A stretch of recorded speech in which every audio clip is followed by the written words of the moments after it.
يفقهوا قولي اللهم علمنا ما ينفعنا وانفعنا بما علمتنا وزدنا علما نافعا وعملا متقبلا يا كريم وبعد.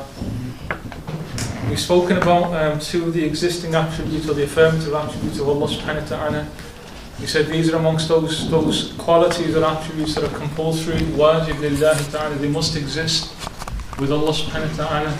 Otherwise, by definition, anyone who's missing these attributes could not be defined as God, could not be defined as divine. So the first of the existing attributes is will.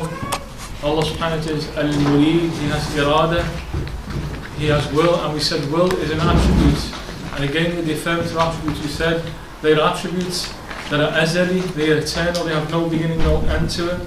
And we say qa'imun bidhatihi subhanahu wa ta'ala, and they exist and reside within the divine entity or the divine essence, whatever that essence may be. We cannot know what that essence is, but the affirmative or existing attributes of Allah subhanahu wa ta'ala exist within them. And then we said that irada, it says tukhassisu bihal mumkinat. Allah subhanahu wa ta'ala, through this quality or attribute of will, He will specify, I select or choose one of an infinite number of possibilities. And we mentioned, for example, creation of a person. Allah subhanahu wa ta'ala could have created you at any point in existence, but He chose a particular point. That choice is what irada is about. That Allah subhanahu wa ta'ala specifies, and singles out and chooses a particular one or a particular option within an infinite multitude of options. That's what we said was irada. Then we said qudra, which is tied into this attribute. We said Allah subhanahu wa ta'ala is al-qadir, inna Allah ala kulli shayin qadir, He has power over all things. And we said the attributes of qudra ties into irada in that whatever Allah subhanahu wa ta'ala wills through the attributes of will, He manifests it through the attribute of power. He wills for you to be created. The power is what manifests and produces that within existence. He wills that you remain within creation. Are you still living? Every single moment that you're living is because Allah subhanahu wa ta'ala willed that to happen. That is manifested, you remaining in existence, manifested by the power of Allah subhanahu wa ta'ala. Then He will will you to go out of existence. That's a certain point when you will die. That is manifested by the qudra of Allah subhanahu wa ta'ala. He taking you out of existence is through the power of Allah subhanahu wa ta'ala. So we say the two of them tied together. But as we made the point, not in a time sense, because we said Allah subhanahu wa ta'ala is not defined by time, nor is attributes defined by time.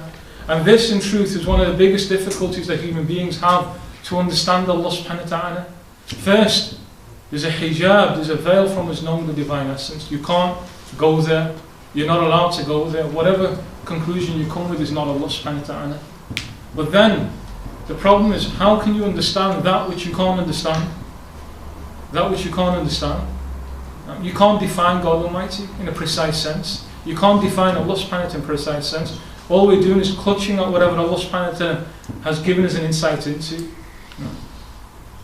So how can you understand the one who's not within time, who's not without time? He's the creator of time. You can't. You can't. Like time is nothing. Like we're thinking in a linear sense. There was, there is, and there will be. Day of judgment is in the future. That sequence is not with Allah subhanahu wa ta'ala. There is no such sequence with Allah subhanahu wa ta'ala. How can you comprehend that? You've got no way of fathoming that. You've got no way of understanding that. Because your mind cannot step out of time. So what do we do then? Taslim. We accept it's as He said it is. We say that there is no time sequence. He says, إِنَّمَا أَمْرُنَا إِذَا أَرَادَ شَيْئًا أَنْ يَقُولَ لَهُ كُنْ فَيَكُونَ. Be and it is. Whenever He wills a matter, He says be and it is. That be and it is not to tell you time, it's to tell you it's instantaneous. There is no, it's not that He willed it and then it came into being, because that indicates a time. The moment He wills it to be, at that moment, the irada of Allah subhanahu, the qudra of Allah subhanahu, will and power are one and the same in terms of time. There is no time lapse between them.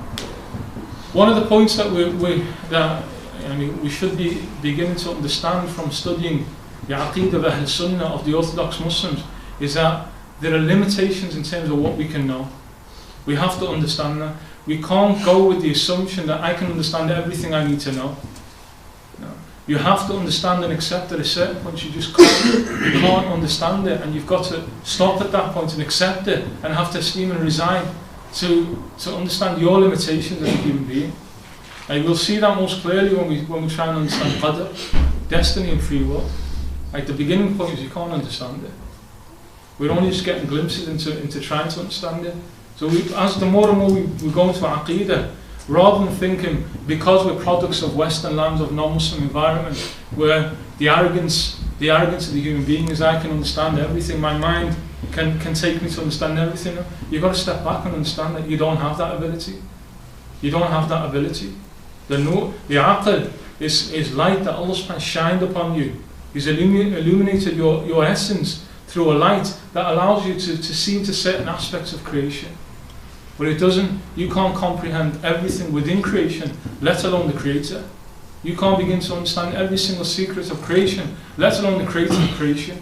You've got to understand that there are limits. And that's one of the things that we have to drill ourselves with in Aqeedah, understanding that there are limits. One of the problems in da'wah, one of the pitfalls in da'wah for Muslims with non-Muslims is that the non-Muslim mindset is that you as a rational human being, you've got to be able to understand everything, and you can't accept it if you don't understand it. We don't say that. We don't say that. We don't say if we don't understand it, we can't accept it. We say we recognise there are limitations to the human mind. So some Muslims now, because they're standing in front of a non-Muslim and they'll feel that they're doing a disservice to Islam by not being able to explain it, we'll start making up stuff sometime, or we'll fall into errors. And we say no. Even if that non-Muslim doesn't accept what you're saying, it doesn't change your perspective of reality. Doesn't change your perspective of reality. Your reality is to know that you can't know everything.